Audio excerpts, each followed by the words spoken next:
इस वीडियो में आप सीखेंगे प्रश्न संख्या 7 क्वेश्चन नंबर 7 को हल करने के लिए। दो संख्याओं के वर्गों का अंतर 180 है। छोटी संख्या का वर्ग बड़ी संख्या का 8 गुना है। दोनों संख्या ज्ञात कीजिए। कह रहा है कि छोटी संख्या का वर्ग जो है बड़ी संख्या का 8 गुना है। तो बड़ी संख्या हमें सबसे पहले पता चल जाएगा तो हम सभी निकाल लेंगे, लेकिन हमें बड़ी संख्या ही पता नहीं है। तो चलिए मान लेते हैं, माना कि बड़ी संख्या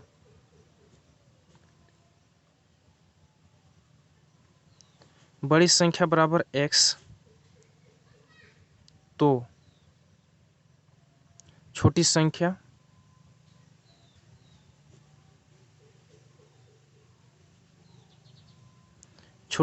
बोला है बड़ी संख्या का 8 गुना, तो ये हो जाएगा छोटी संख्या 8x, तथा बड़ी संख्या का वर्ग क्या होगा, बड़ी संख्या का वर्ग। तो बड़ी संख्या क्या है, बड़ी संख्या देख सकते हैं x है, इसका वर्ग कर देंगे x²। फिर आगे अकॉर्डिंग टू क्वेश्चन के अनुसार हम लोग चलेंगे, क्योंकि दो संख्याओं के वर्गों का अंतर जो है मतलब अंतर 180 है। तो चलिए हम, पहली संख्या है x², दूसरी संख्या है 8x, तो x² में से हम घटा देंगे 8x, तो हमें कितना मिलेगा 180। तो चलिए अब हम इसे हल करेंगे। तो क्या करेंगे कि x² ये माइनस 8x, ये प्लस है, इधर आएगा तो माइनस बराबर 0। तो इससे गुणनखंड विधि द्वारा हमें हल करना होगा। तो आपको पता होगा कि गुणनखंड विधि में x² का गुणांक और तीसरा पद को गुना करते हैं। तो x² का गुणांक यहाँ पर कुछ भी नहीं है, तो 1 है, और तीसरा पद हमारा 180 है। इसको गुना करेंगे तो ये 180 हो जाएगा। तो 180 को ऐसा दो पार्ट में ब्रेक करेंगे, जिसको गुना करने में 180 तो आएगा, जोड़ने घटाने पे 8 आना चाहिए। तो इस कंडीशन में आप देखेंगे कि 10 गुना में 18 करेंगे तो 18 दाम में 180, गुना करने में 180 आ जा रहा है। लेकिन क्या अगर हम 18 में से अगर 10 घटाते हैं तो क्या 8 हमें मिलता है? तो हाँ, और हमें यही चाहिए था। तो इसलिए हम 18 और 10 का ही, इन दोनों नंबर का ही यहाँ पर प्रयोग करेंगे। तो चलिए हम प्रयोग करते हैं इसका।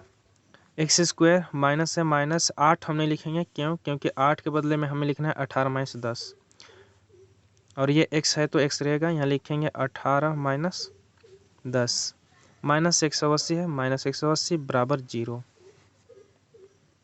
अब हम इसका ब्रैकेट को हटाएंगे तो x² ये माइनस प्लस माइनस 18x, और ये माइनस माइनस प्लस 10x, और ये माइनस 180 बराबर 0। तो इसमें और इसमें हम कॉमन निकालते हैं, तो यहाँ ओनली x निकलेगा, और यहाँ पे 18, और ये यहाँ से हम 10 को बाहर निकाल लेते हैं, प्लस 10, तो यहाँ बचेगा x, और 10 तो यहाँ हो जाएगा कितना, 18 हो जाएगा बराबर 0, क्योंकि 18 दाम में 180 होता है। अब इसे हम एक पेयर के रूप में, जोड़ा के रूप में लिख देंगे। इन दोनों में से किसी एक को उठा के आप यहाँ पे लिखिए, बराबर 0। अब बारी बारी से 0 करेंगे। x + 10, यदि x + 10 बराबर 0, तो x बराबर क्या होगा? तो x बराबर, ये प्लस है, इधर आएगा तो माइनस 10, और ये 10 आया है। और अब हम इसे x - 18 लेकर हल करेंगे, तो x - 18 बराबर 0। तो x बराबर क्या आएगा? ये माइनस है, इधर आएगा तो प्लस। तो आप देख सकते हैं x बराबर 18 आया है। तो हम क्या माने हैं यहाँ पर देखें कि हम बड़ी संख्या जो माने हैं x है, और x बराबर हमारा क्या आया है 18। तो बड़ी संख्या हो गई, हम यहाँ पर पॉजिटिव को लेंगे, बड़ी संख्या हो गई हमारा 18, और छोटी संख्या का वर्ग बोला गया था। तो छोटी संख्या का वर्ग क्या है? छोटी संख्या का वर्ग तो छोटी संख्या क्या है, 8x है, छोटी संख्या 8x। तो यहाँ लिखेंगे 8 और x का वैल्यू है 18। तो इसको जब गुना करेंगे तो 8 8 64 के 4, 6 बच गया, 8 के 8 6 14। अब इसका वर्ग करेंगे तो जब आप 144 का वर्ग करेंगे तो ये आपका आएगा ±12, मतलब सबसे छोटी संख्या जो है आपका 12 होगा। इस प्रकार से संख्या जो प्राप्त हुआ, तो सबसे छोटी संख्या आपका 12 हो गया और सबसे बड़ी संख्या आपका 18 हो गया। तो ये आपका दोनों संख्या प्राप्त हुआ। हम पॉजिटिव को लेकर हल किए हैं, ये +18 को, माइनस को लेकर नहीं।